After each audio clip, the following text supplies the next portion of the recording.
Welcome to 80s TV Ladies, where we look back in order to leap forward. Here are your hosts, Susan+lambert+hatem and Sharon+johnson.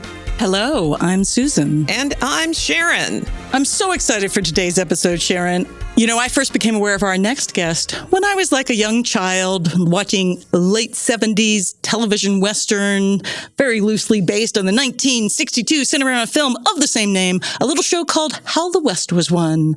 He played a young Luke McCahan, and I thought he was cute. Cute little cowboy. I never saw that miniseries. Oh, it was good. Well, it was like a 2-hour pilot. Oh, okay. Then it was a miniseries, and then it was a show, and then it was canceled. Yeah, I never saw any of it. I wasn't watching a lot of TV then. I was in school.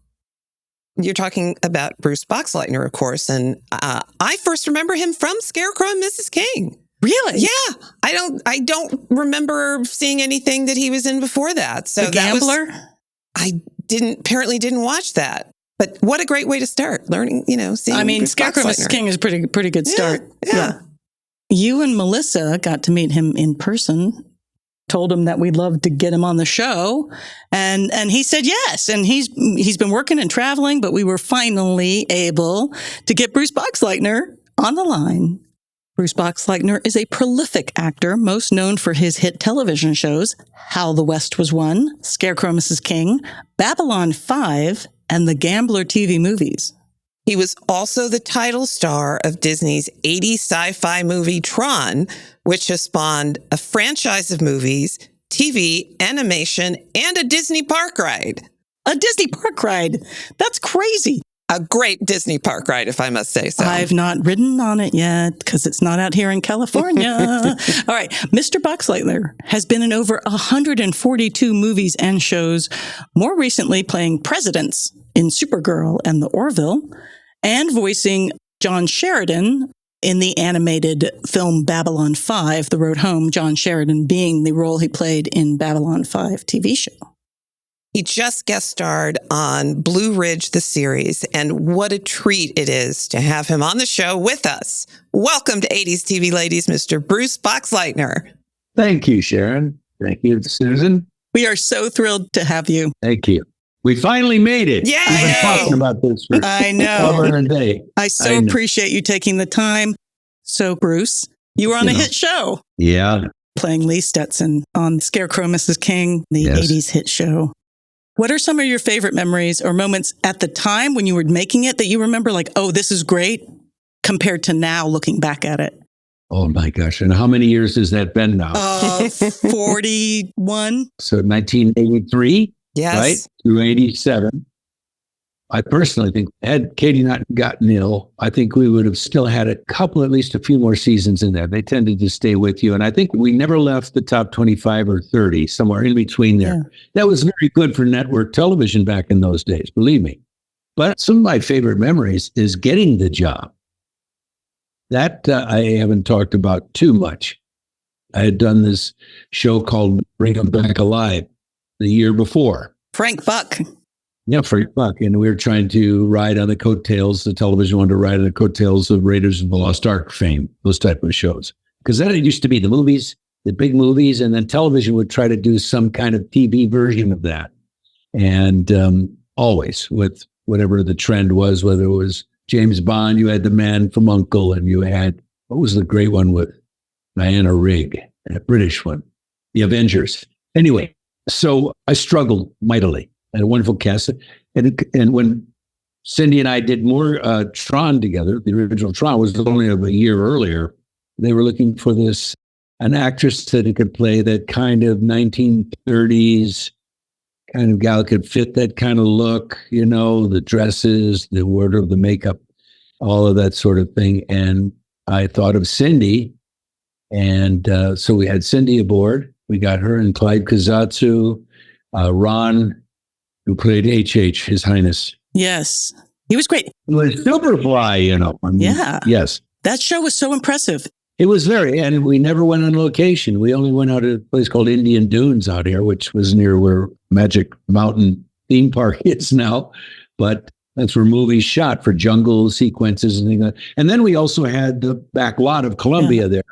They had a pond We had New York Street. We turned it into old Singapore. And we had the Raffles Hotel and all those things. So anyway, long story short, we struggled mightily for the ratings. And I only came in number 2 every Tuesday night. I was up against another 80s great, early 80s and late 70s, which was the 10th season of Happy Days. Ooh, that would be hard to beat. It was very hard to beat. You know, that was a family show that had been well entrenched in the American psyche, you know, and viewing habits. So anyway, I was on the phone to Bud Grant, the head of CBS, at least once a week, going, I know we can get better ratings. I know, just give us one more. Give us one. He stuck it out as long as he could. And eventually I just realized we went off in like 18 episodes or something like that. And that was a blow to me. That was my first stepping out on my own as a lead of a TV series. But Bud did say this. He said, you know, since we did this on a handshake, and that's how we did the contract back then, how we did the deal in an office with a handshake. Do people do that anymore? I would always be careful if I have my hand after I, shook it. Anyway, Bud said, we'll find you something better. And I went, well, that's wonderful. Thank you so much. And he said, no, we'll find something that works. Don't worry about it. So I don't know the real time frame here, but I did get 2 scripts. One was called The Yellow Rose, and the other one was this quirky title called Scarecrow Mrs. King, the First Time. And I found out that former Charlie's Angel, Kate Jackson, was going to be starring in it. And the role was for her leading man. And this other one was a contemporary, sort of what Yellowstone has turned into. Not as violent, but, and it had Sybil Shepherd as the lead, Sam Elliott, blah, blah, blah. Big ensemble piece.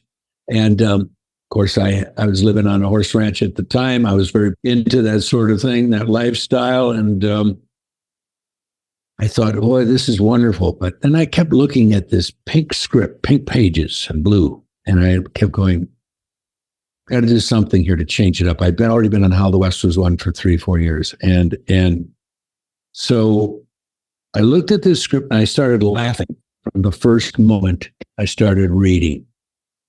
And it just captured me. And this is the magic that Brad and Eugenie brought to it. The writing style was very quirky. I thought, just funny. And it was adventure to it, mystery. And this wonderful relationship between a guy that wanted nothing to do with this woman. He had used her in this caper and then never thought he'd ever see her again. And there she was. Anyway, and the relationship, it was a 30s screwball comedy with some James Bond and some whatever in there. And a great ensemble, Yes. I thought, Martha, Mel Stewart was the best. I mean, I miss him so much. I wish he could be at these conventions. He would be loving every minute of this, I want to tell you. But he made me laugh more than anybody I've ever worked with since. And that was a daily basis. And of course, Beverly Garland. Amazing. Oh my God.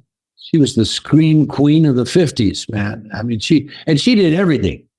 And she had this great settling effect on the cast. So when everybody got a little hypertension, go, all right, calm down, everybody.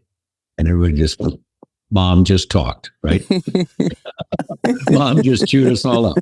Anyway, I met with Kate, and I forget the guy's name that directed the pilot, but he was renowned for selling a lot of pilots. So we were in an A team here. She and I we worked on these scenes together.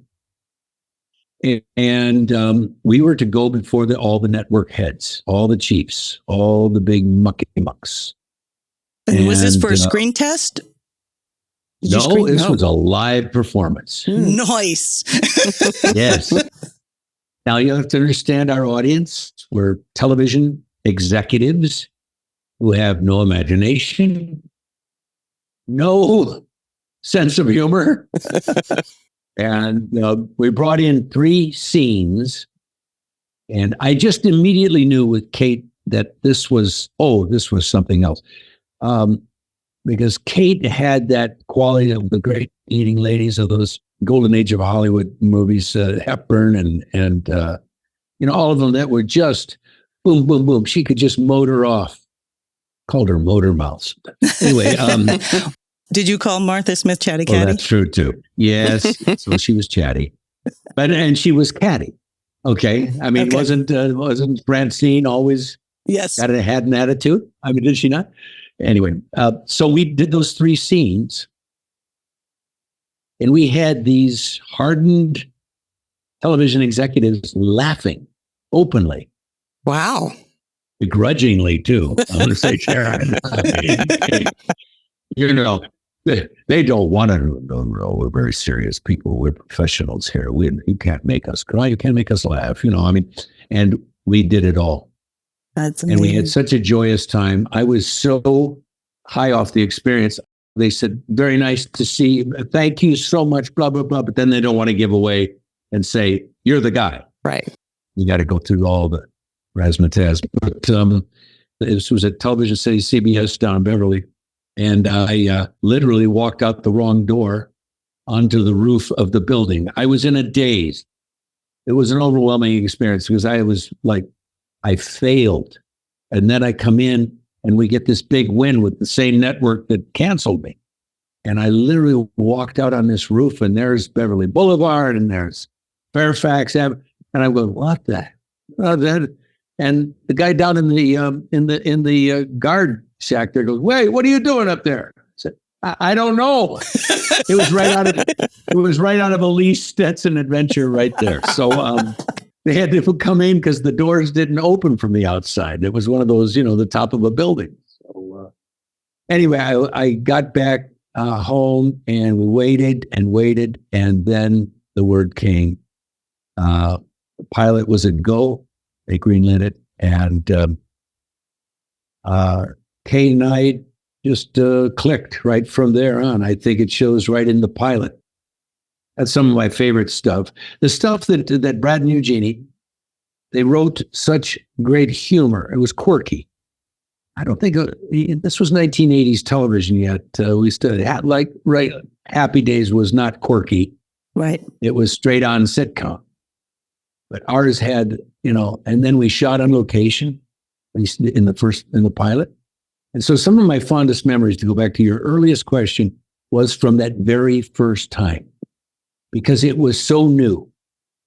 We would later I think we even got better as an ensemble. That's natural. We were given time to really bond and really find each other and find each other's rhythms. I always knew, and I had never had this experience before. My theater experience was the only thing I had that was slightly close to it.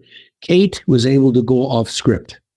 And oftentimes, she far surpassed the material, okay? Which was wonderful. But then I found out I could go with her. She'd start the lead, and off I'd go with her. And then pretty soon we're doing stuff that is not on the written page. Not a lot. I don't want to emphasize that it was a lot. But it was just enough to make those two. I think what you all loved about those characters is those little in-between moments. Mm-hmm. I call them. The reach over to touch and then reluctant. This was also the time of the couples. We already had Heart to Heart. And then Remington Steele was on already. I think it was either a season before us. I'm not sure. And then we had My Worst Day. Uh-oh. Is when Moonlighting premiered. And, big difference. But Kate saw that. Kate saw Cheryl, or what's her name? Sybil, and this new guy, Bruce Willis. And she wanted our show to be that way. I did too. Yeah, we loved that. But that was a 9 or 10 o'clock hour. We were an 8 o'clock hour. Mm-hmm. Well, to be fair, I think Remington Steele had the same problem. So yes, they did. No, I think we all saw this, and that was the brilliance of their writer, Glenn Caron. But our show had a very solid audience. I'm sure. I can't tell you how many times people have come up to me and gone, it was like one of those shows, because it was the 8 o'clock hour. Younger people sat with my mom and dad. It was family television at its best, I think. And we provided a delightful, funny hour, and we brought some adventure, and we wrapped it up at the end, But we would have these conferences about how long are we going to sustain this sexual tension? Mm-hmm. And the fans were split, and they were still going, we didn't have, email or X or anything like that. Now, are you happy about that or sad about that? I'm actually happy about that. I don't know how they do it now. Yeah. And they liked the opening numbers, the Nielsen ratings. What leads you in is important. And then after your show, your numbers to lead into the next one, right? Yes. Or do people just all of a sudden turn the channel? Right. And that's what you have sleepless nights about. But I think what we worried about the most is that we wanted the fans to continue to love Lee and Amanda. And we would sit there. I got vividly in my mind's eye, Kate and I sitting in our chairs going, no, I don't think they should. I think we need to sustain this long. No, they want us to kiss. And I was always the one going, no, I think we need to sustain it. I'm with you. I'm with you on that, Bruce. I was, It was a tough one, yeah. Sharon. But I'm with the kissing part, I think. Hold on, I lost my ears. Hold on. This is so Scarecrow, isn't it? I think you should show me fuddling around with technology. I think it's... Anyway, it is very Scarecrow, though. I do think it's very Scarecrow. Imagine, the spinoff we could have done years later was now we do have cell phones and internet and everything. And how would they have adapted to this world when the boys are grown up and going, oh my God, Dad. Let's take a quick break. We'll be right back. We're back. Let's jump right in. The good memories of doing it. We were in Washington, D.C. We were driving around. I had a 63 Porsche Speedster that died every other take. Oh, no. In the middle of Washington, D.C. traffic. Oh, no. That's why I'll reveal to you, that's why when we got a new stunt team in, after the second, I think it was the second season, I still had that. When did I kill that car? You killed the car. I drove him over a cliff. Yeah. You killed the car, I believe, in the second season. Yes.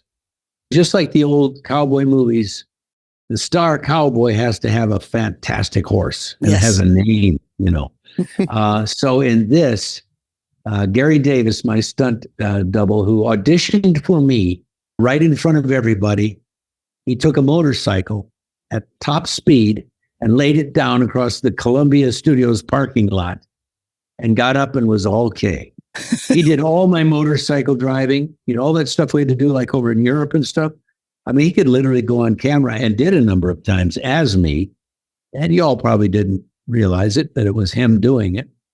They didn't want to have me, go and get Kate killed. Mm-hmm. So anyway, he said, you need a car. This was the 80s.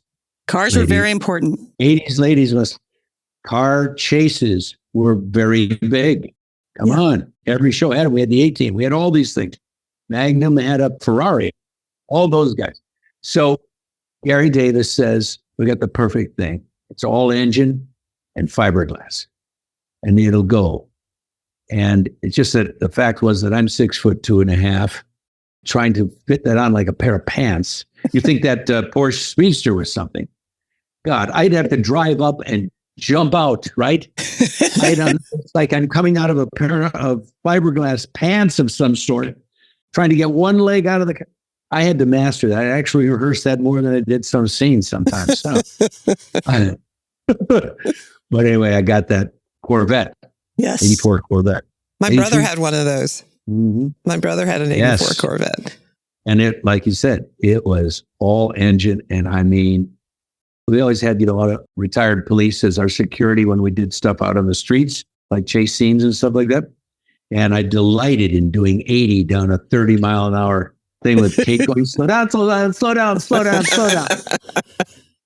And I just put I loved it because I went right by the cops going, I'm stunned how many stunts they let you guys do. Yeah. We did it a lot. I did always the medium and the close-ups of all my fight scenes. That means I had to hit the ground too. That's why I'm a physical wreck today in my 70s. I'm paying for all that youthful vigor. Like James Garner did. Yes, James Garner, all those guys. Also, I had two great guys, Gary Davis and a guy named Tom Morga. And Tom and I had this thing, we called it the old switcheroo. So Lee jumps down on a roof, and then he jumps down behind a pile of packing crates, and then I come around the other side. Now, it has to be timed just perfect so that your mind links. He goes falling down, boom, boom, boom. Beat, beat, beat. I would come around, right? You have to have enough time. You can't just instantly come jumping out. And we would do that with the high walls that they didn't let me go over. All the little tricks of the trade, you know. But the fight scenes, which I had every week, we had to choreograph. They were always done at the end of the day, unless Katie had to be right in the middle of it. She usually came in with the frying pan and hit the bad guy in the head, just as I've just had the crap kicked out of me for, a 15-minute fight. But we also had a gag reel of Scarecrow losing his gun. I was a highly trained operative in the United States government, right? I was in the agency. I was trained. I was a marksman. I could hit anything. I could shoot. I could do everything. But somehow I would have to lose the gun in the last thing so we could subdue the bad guys, or bad guy, girl, whatever. Without shooting them. Without shooting them, yes. And Kate had to use her housewifely instincts. That's right. I'll just pull this and the barrels will come down on top. So, But it was so very clever. It was well choreographed. We did. Lovely, yeah. And to think we made a movie every 7 days. Right. 8 days, actually. I'm going to reveal something on Warner Brothers books. Scarecrow came in at a 7-day shoot. Once. Once in 4 years. There, a little scoop you know. Very scoopy. We won't tell. I don't work there anymore, so nobody I know works there anymore. You mentioned a few minutes ago briefly about shooting in Europe that one season. Yes. What was that like for you? Oh, Sharon, that was that's one of the great adventures of my life. 1984, the Olympics came to Los Angeles. They're about to come again. Since we shot in the LA area, in specifically the Valley, for the most part, we would go to Europe. Mm-hmm. It was amazing because that was my first time ever going to Europe. We went specifically to Munich, Germany. I think we shot 5 episodes over there in the time. Yeah. We also had a writer's strike stop us. So we were stuck in Munich, Germany, because we were supposed to move on to Salzburg, Austria. Munich was so much fun. And there we were. And when you let the children, we have nothing to do but play. Yes, I know Munich very well. So apparently does Martha. Yes, Martha does. She does. Does she talk? Yes, we've had a few parties. I never know who Martha was going to bring next. But anyway, that's another story. It was fun. We were young. We were in our 30s. And you were on a hit show.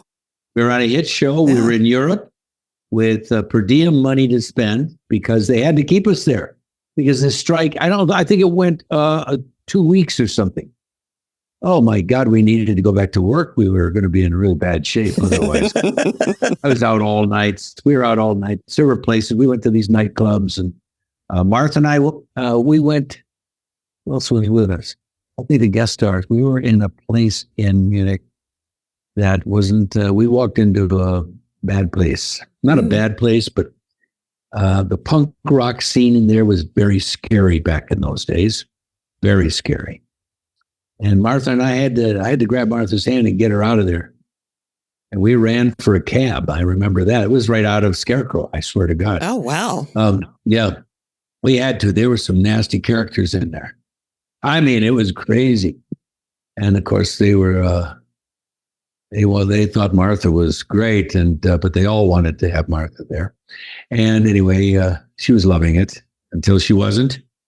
And we got out of there. You had to rescue her like Scarecrow. I did. I think I'll admit something. I had to hit a guy to get him off of her. Oh, wow. I did. That was like Scarecrow. Wow. And we ran like hell and got out of there. And there were people that helped us get out of there. Yeah. Wow. She doesn't remember that. We were laughing so hard, too. how we had walked into this and got ourselves in there. Everybody wanted to dance, though. And it was like banging, where you're banging into each other and that kind of thing. Oh my God, it wasn't my style. Could Is that see called Lee slam Stetson dancing or something? Slam dancing, mosh pit. Wasn't it? Mosh Pit kind of stuff. And it was just deafening noise. And it was, but she wanted to go. So, but I know we had some other people there, but we all scattered. I think Martha went to London or something like that. She was dating a guy, I think. She had boyfriends all over. She had quite a wild time. She told us a little bit about it. She had a wonderful time. She had a wonderful time. And you worked with Gene Stapleton. And Gene Stapleton, there we were in the Alps. Gosh, I wish she could have stayed for more episodes. I think she would have been, I don't know what her deal was professionally with it. She had reoccurring, but I think every time she was on, it was such a fun episode. Remember the one where we turned the house into a KGB headquarters? I love that. You guys were... Gotti was away. Yes. That was a very quintessential Scarecrow episode, and she was fantastic because she got to play the Russian agent, and it was wonderful. You guys had... She used going to Austria as, well, I'm going to, how many days do I have off? But we don't need to see, we don't need you for 4 days. And so we were tourists. I mean, we were in the car driving and going all over that part of Europe, while we had the time off. On the weekends, we always hit the road. Of course, when you're on location, you work 6 days a week. So Sunday we raised hell. It was great. You were working with Juanita Bartlett by this point. Loved Juanita. Can you tell us more about working with her?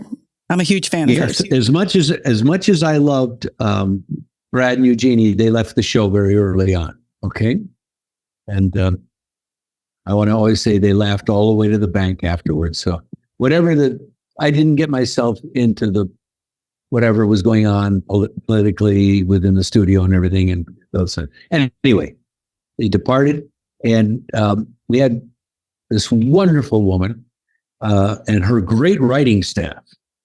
Steve Hatman, greatest story guy. They all came from the Rockford Files, Yes. And she used to tell me, she used to say to me, "You're very much like Jim Garner." I went, "Oh, really?" Yeah. She says, "Yeah, I don't ever have to go to long dialogue meetings. Whatever you handed me, it's always been my thing." And it's sort of, she said that Jim Garner told her this. He said, "My job is to do the dialogue that you sat up all night doing. It started with a little germ of an idea, and then you went on and created this. It's my job to do every word, not just suddenly start talking off script," which I'll refer to what I earlier said.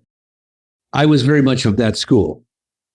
Haiti, not so much. I mean, not that and this is not a bad thing. I'm just saying that she had that great improvisational skill to be able to, in character, leap right off the written word. And I'd have to leap with her because otherwise it wouldn't be any sense. But I always try to get us right back to. But Jim Garner said, "That's my job. And if I can't do it, if I just can't make it real, then I'm going to ask, how can we make this real for me? How does it work coming out of my mouth?" I mean, those characters become you, ladies. You become the character becomes you. This is my personal view, and I've said it before. I think the European episodes are probably some of the best because it just fit. In Europe, it just fit. Trying to get her, how do we logically get her over to Europe to have all these misadventures? I mean, there we were, Buckingham Palace in England and London. We were in the real new Scotland Yard building. We used that when I had to do this interrogation of the Mongoose. Yes. Remember him? Mm-hmm. He was wonderful. He was an expat American actor over there. The Legend of Geisterslot. That's probably one of my favorite episodes. That's a great episode. I had to try to put Scarecrow in all my magnificent suits. Jimmy Lapidus, I want to give him credit too. I did not like my wardrobe in the first seasons. End of second season, we got a brand new guy because they were having to do hers, Martha's, and it just got overwhelming. And I forget his name. Wonderful older gentleman. I had been in the studio since Yeah. Probably World War II.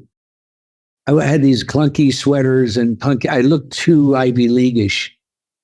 If you want to make that guy who was running around Europe realistic, he was going to be in nice European suits. I had every suit when we went to Europe. The first 3 days I was there, I was in Savile Row in London. I was getting outfitted for everything with suits made for me. Now, Lee Stetson would have had that. Yeah, for sure. He was always a faker, you know that. He always tried to come off so continental, and he was not.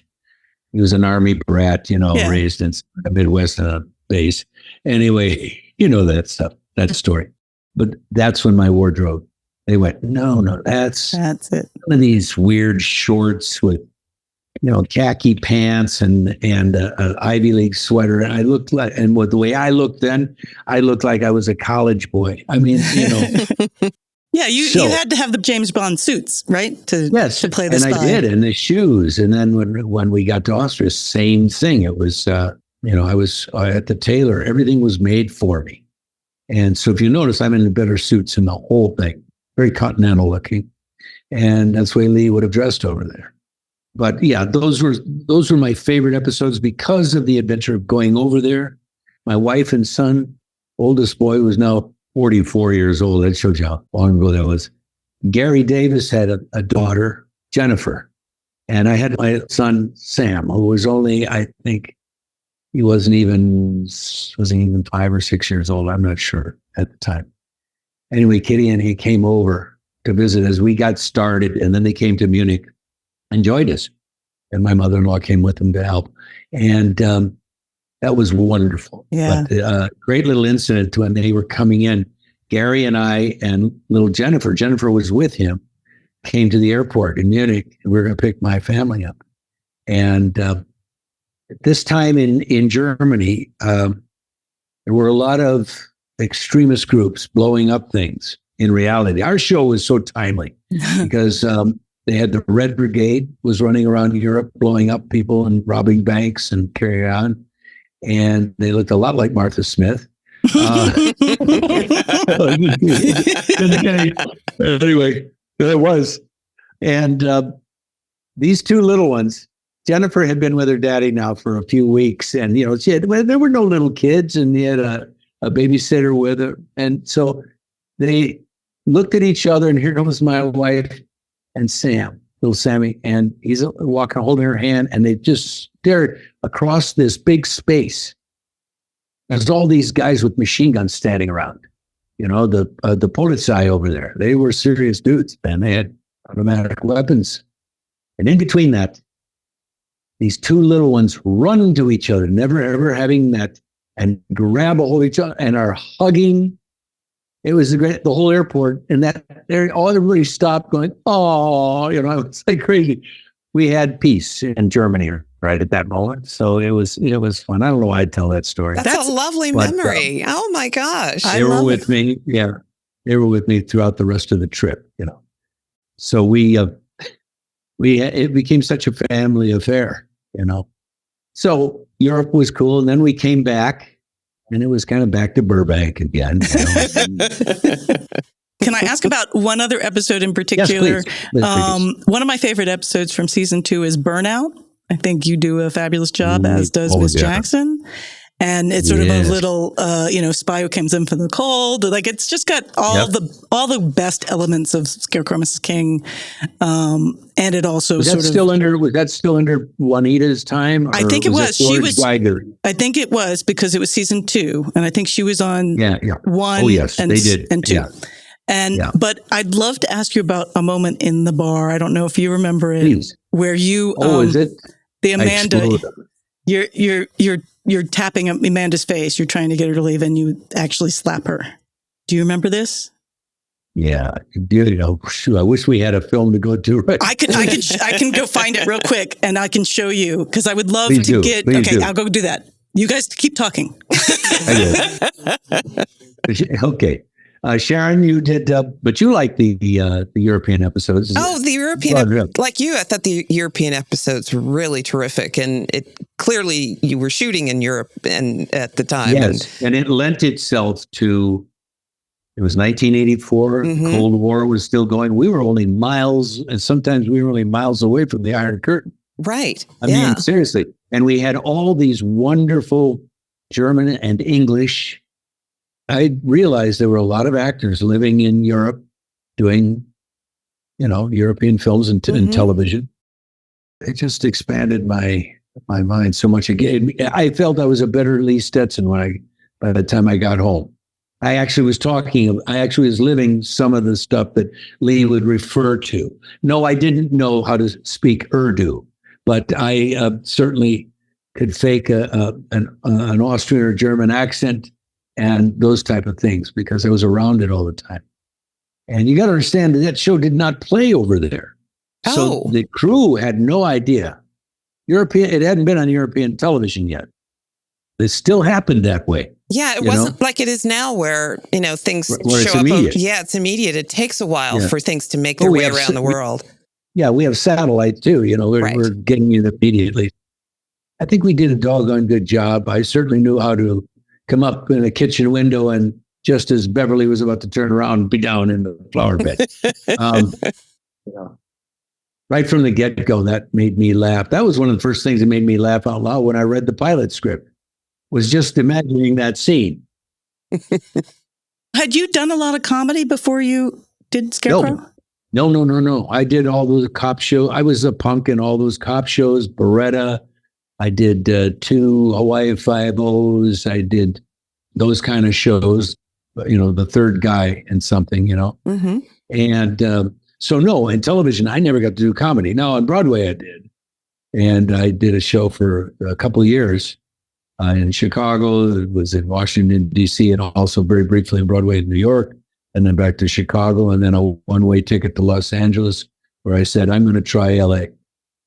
And now, did you have to decide, like New York, L.A.? Did you have that actor moment? I was in New York. I was there for about a year. My youngest son, Michael, lives there, and my wife and I just went to New York just for the weekend to see him in his off-Broadway debut. What show? Is it still running? It's one of these small, they call them black box theaters. They're about 9,900 seat at that. I know it well. I've been there. Yes. Okay. It was just he and a wonderful young actress. It was called Constellations. I think you could probably find it. But he was wonderful. I've got another actor I'm very proud of. But he loves New York. He was older. He's older. He's 28. And okay. I mean, I was 20. I turned 21 in New York City. So. Our oldest Owen is in New York, and they're having a great time. Likes it. Loves it. This is, I get it. That was leaving home. Chicago broke me in, and then New York, I thought, oh my God, this is like Chicago on steroids. This was, made it even more gigantic. But it was a wonderful place, and you got to be young there. I'm sorry. Yeah. No, you do. I couldn't do it now. It's just too many people. That's just me. Too many people on. All right, I found the scene. It's a hustle book. Yes, show Okay, me. all right. Let me share my screen. Let's see if I can pull this off. We have faith, Susan. I know you. You can do it. I know. Okay, here we go. Right, here we go. Oh my God. Okay, let me see. Make sure the sound's up. Oh yes, it's a cliffhanger. Clearly, we've got quite a lot more to talk about with Bruce Boxleitner, so we're going to leave you here for this episode and pick up next time with part 2, where we will show Mr. Boxleitner the scene I'm talking about. If you're so inclined, this also gives you time to seek out the scene for yourself. The episode is from Season 2, Episode 21, entitled Burnout, written by Lisa Seidman, directed by Sigmund Neufeld Jr., takes place about 18 minutes into the episode. So don't miss part 2 with Bruce Boxleitner, where we will talk about that scene with the Scarecrow himself, and then so much more. Join us. For today's audiography, find out more about Bruce Boxleitner at facebook.com/BoxleitnerBruce and Instagram also at BoxleitnerBruce. And he's on Cameo. So cameo.com/BoxleitnerBruce. Okay, I guess that's it for this episode. So as always, we hope 80s TV Ladies brings you joy and laughter and lots of fabulous new and old shows to watch. all of which will lead us forward toward being amazing ladies of the 21st century.